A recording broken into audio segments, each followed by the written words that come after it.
Kviečiu šeimų sąjūdžio atstovus, kurie padarė didelį darbą, prisidėdami prie sklaidos ir kviesdami žmonės. Tai gal prisistatysite, ponai, tai ką darysite, išpravardžiavo, tai reikia laikytis to vardo. Tėčiuk čia.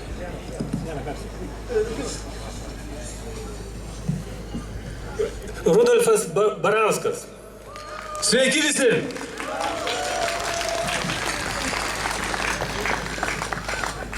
Na, Algimantai, gal, kaip sakant, amžius savo daro visur, tai užleisiu jums kaip gerbiamam tarybos, valdybos nariui ir ne Lietuvos šeimų sąjūdžio, tai pirmam pasisakyti, o jau paskui ir aš prisidėsiu truputėlį. Gerai, po to tu. Man didelė garbė kalbėti prieš jūs. Čia yra susirinkusi tikroji, gyvoji Lietuva. Sveiki visi!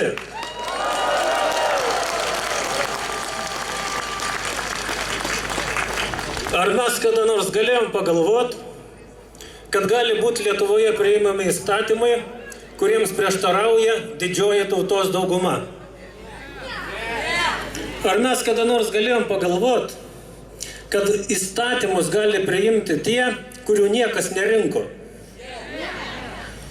Ar mes galime pagalvoti, kada nors galėjom įsivaizduoti, kad įstatyminį aktą arba tvarką, kurie nustatymo įstatymų, priimtų tie, kurių niekas nerinko ir priimtų tokią, kuriai prieštarauja dauguma tautos? Ir tai atsitiko. Konstitucinis teismas ką tik priėmė ir įteisino vienalytę partnerystę.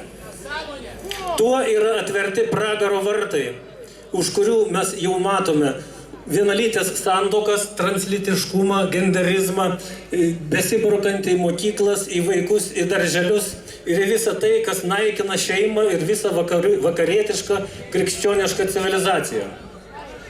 Po viso šito Konstitucinis teismas turėtų atsistatydinti, bet ar jie atsistatydins? Šitos pragaro vartus mes galim užverti. Pareikalaukim iš Seimo ir iš būsimų Seimo narių, kurių tikiuosi čia bus po šio mitingo ir šios asociacijos įsisteigimo tikrai 3 dalykų. Pirma, Konstitucijos 38 straipsnis 3 dalis turi būti pataisyta taip. Šeima kuriama ir santuoka sudaroma tik tarp vyro ir moters laisvų susitarimu. Vaikų motina yra moteris, vaikų tėvas yra vyras. Antra, Konstitucinis teismas turi būti panaikintas, perduodant Konstitucijos priežiūrą aukščiausiam Lietuvos Respublikos teismui. Ir trečias dalykas. Žmonės sako, taigi ir jie taip pat gali nutarti. Trečias reikalavimas būtų toks. Visų lygių teisėjai, apylinkių, apygardų ir aukščiausiojo teismo teisėjai yra renkami tiesioginiu piliečių balsavimu. Ar pritarėt? Laisvės mes turim tiek, kiek mes jos sugebam pasiimti. Tai ne dovana. Niekas mums jos už dyką neduoda ir nesiūlo. Tai ne prekė. Dar mes turim pasakyti vieną žodį. Tas žodis yra giliai pas kiekvieną iš mūsų. Pakelkim aukštai širdis. Atverkim sielas, susikaupkim. Ir pasakykim tą žodį, kad visi išgirstų. Lietuva! Lietuva! Lietuva! Garsiai! Lietuva! Lietuva! Lietuva!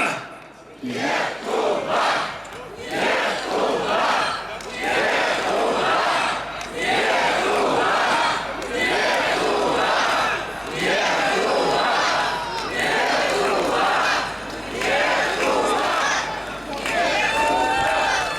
Ačiū labai. Ačiū, Algimantai.